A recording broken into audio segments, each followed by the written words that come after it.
أهلا بكم في قناة فسر لي، أقوى قناة تفسير أحلام لأقوى المفسرين. تابعونا دائما لكل جديد في تفسير الأحلام. تفسير حلم النمل يمشي على اليد اليمنى للرجل. رؤية النمل يمشي على اليد اليمنى دلالة على أن الرائي يجب أن يتابع أولاده بشكل أكبر ويشرف على تربيتهم حتى لا ينجرفون في طريق الضلال. من رأى النمل الأبيض يتجمع على يده اليمنى يشير إلى اتباع الرأي هوى نفسه والسير خلف طريق الشهوات والأفعال التي تغضب الله عز وجل. رؤية نملة كبيرة الحجم على اليد اليمنى يشير إلى عدم حفاظ الرأي على النعمة وعدم شكره ورضاه بكل ما يكتبه الله له في حياته، وذلك سبب زوال النعمة.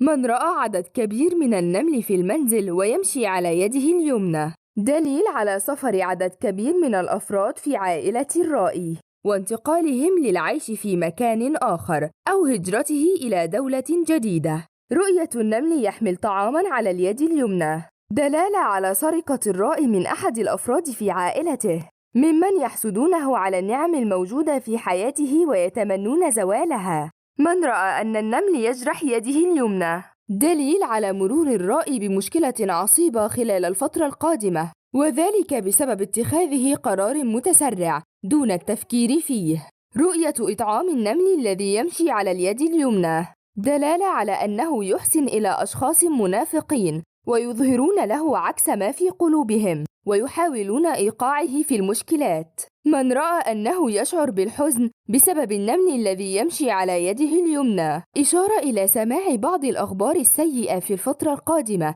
التي سوف تحزن الرائي وأهل بيته وقد تنقلب إلى مشاكل. مشاهدة نمل صغير الحجم يمشي على اليد اليمنى دلالة على وجود العديد من المخاوف لدى الرائي والتي تمنعه من الإقدام في حياته حتى يتجنب الفشل والخسارة. من رأى أن النمل يمشي على يده اليمنى في مكان العمل يشير إلى خسارة الرأي ترقية في عمله خلال الفترة القادمة، وذلك بسبب الشائعات والأكاذيب المنتشرة عنه في العمل. الشعور بالخوف عند رؤية النمل على اليد اليمنى إشارة إلى وجود أمر خطير يخبئه عن الأشخاص من حوله ويظن أنه بمجرد انكشافه سوف تلحق به الأزمات. رؤية قتل النمل الذي يمشي على اليد اليمنى دلالة على نجاح الرائي في تخطي فترة صعبة في حياته وذلك في القريب العاجل وتبدل حاله للرخاء والسعادة.